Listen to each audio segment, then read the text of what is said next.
Europe energy crisis hit. Europe turns to dirty coal for electricity. Germany leads the pack. Germany's Chancellor Olaf Scholz confirmed last year that one of the most crucial decisions made by the new government will be whether to expand energy production deduced from the wind from offshore wind farms, wind from onshore. Despite the massive energy crisis Europe is currently facing, it has sounded a beat about phasing out the usage of coal.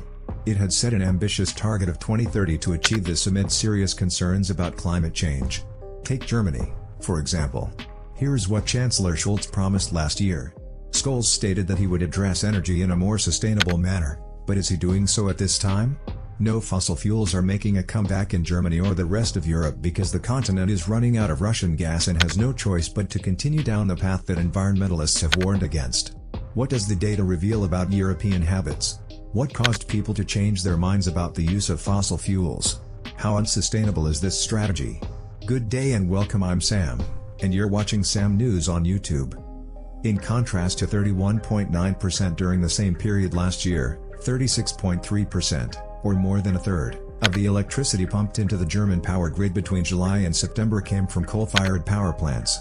German power output increased by 13.3% year-over-year to 42.9 terawatt-hours in the 3 months of July through September, according to statistics from SD Status Call. However, overall German power output at 118.1 terawatt-hours fell short of the same period in 2021 by 0.5%, according to the International Energy Agency.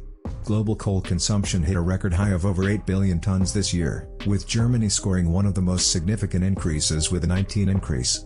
This is an increase of 26 million tons compared to 2021. For all of Europe, the situation is even worse. The bloc's coal imports increased by 35% between January and August of 2022, bringing in 35.5% or 15 million tons more of the dirty fuel. In fact, it has been predicted that thermal coal imports from the 27-member EU bloc and the UK will increase by 43% next year compared to this year, releasing an additional 10 million tons of carbon dioxide into the atmosphere. So, what explains this spike? What about all the talks about reducing emissions to meet pollution targets? That's all junk, despite the lecture Europe gives to the developing world about phasing out meat pollution.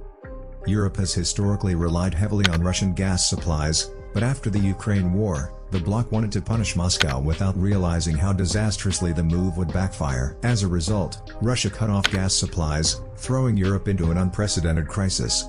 Electricity prices skyrocketed. With the winter here, demand shot up on expected lines. A supply deficit meant that the political advantage went to Moscow. Up until March 2024, Chancellor Olaf Scholz's coalition approved the reopening of 27 coal-fired power units. In an effort to survive the coming months, some European Union countries, including Austria, Italy, the Netherlands, and France, announced plans to extend or restart shut-down power plants. While this means big profits for producers, continued use of the fuel by a continent that only recently wanted to give up coal would be disastrous for the environment. You see, coal is the worst fossil fuel for greenhouse gas emissions.